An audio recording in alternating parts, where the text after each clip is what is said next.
So, hello students. Today we will discuss about equations of motion.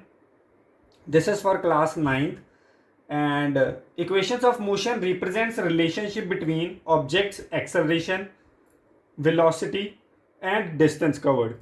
To measure these equations, to calculate all the calculations, we should have uniform acceleration. इसको calculate करने के लिए हमारी जो acceleration है वो uniform रहनी चाहिए, वो change नहीं होगी. अगर वो change हो रही है that it should be uniform, वो uniformly change होनी चाहिए.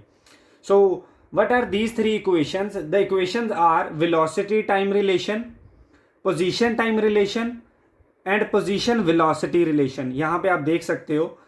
And we will discuss these three equations one by one.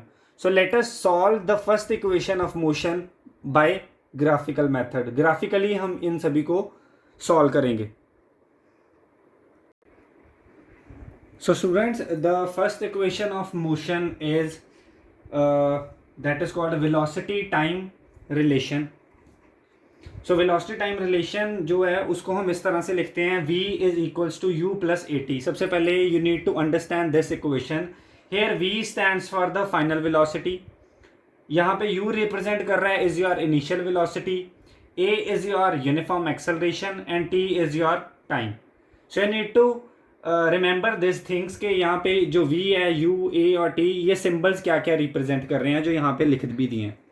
So now to solve this, to derive this, we have a graph. जो सभी ये तीन equations का graph will be the same. तो ये graph जो है this is the most important part. इसको हम अच्छे से समझ लेते हैं ये क्या चीज़ है. See यहाँ पे graph पे आपको क्या दिख रहा है. Here O is the starting point. As you can see O is the starting point. यहाँ से लेकर जो P point है वहाँ पे इसकी initial velocity is represented by U. जैसा कि आप ऊपर भी देख चुके हो इनिशियल वेलोसिटी जो है वो u से रिप्रेजेंट करते हैं. So after some time t, जब वो ऑब्जेक्ट जो है n पे पहुंचा है तो ये उसकी यूनिफॉर्म एक्सेलरेशन शो कर रही है. In the velocity time graph ये आपको एक्सेलरेशन बता रही है. So as we can see P O जो चीज़ है that is represented by u जो हमें इनिशियल वेलोसिटी बताती है, और पी ओ जो इक्वल है वो हमारे है किसके इक्वल, क्यू आर के. सो पी ओ इक्वल आ गया क्यू आर के.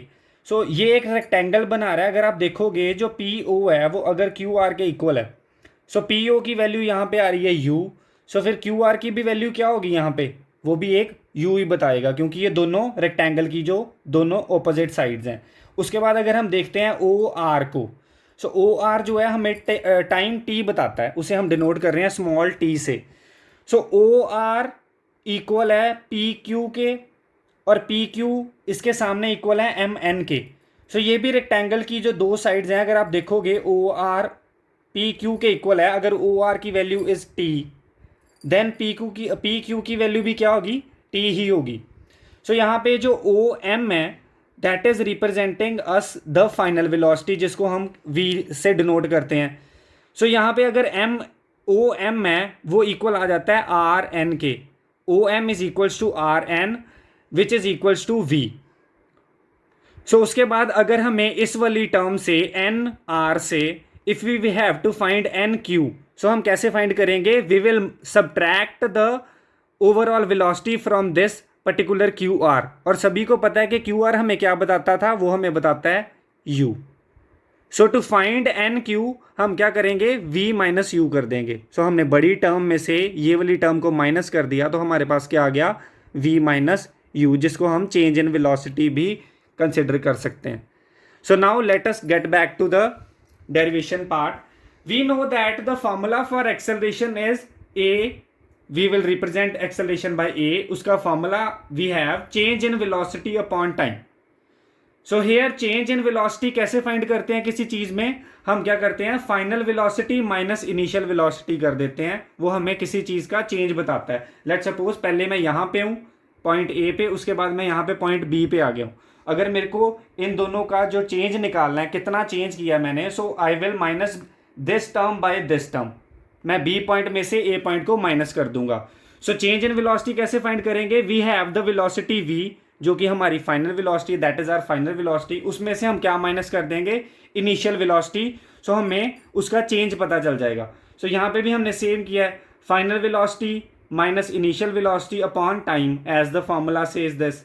So final velocity is represented by v, initial velocity is represented by u, and the time is represented by t. So आपके पास a is equals to v minus u upon t आ चुका है. So अगर आप t को यहाँ पे a के साथ मल्टीप्लाई करोगे, you will get at is equals to v minus u, and by shifting these minus u to the other side, ये यहाँ पे आके हो जाएगा plus. It will be at plus u is equals to v. और आप इसको कैसे लिख सकते हो? आप इस तरह से इसको लिख सकते हो, that is v is equals to u plus at.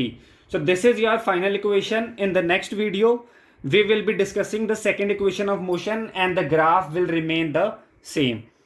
So stay tuned guys. In the next lecture we will discuss the second equation. Thank you so much.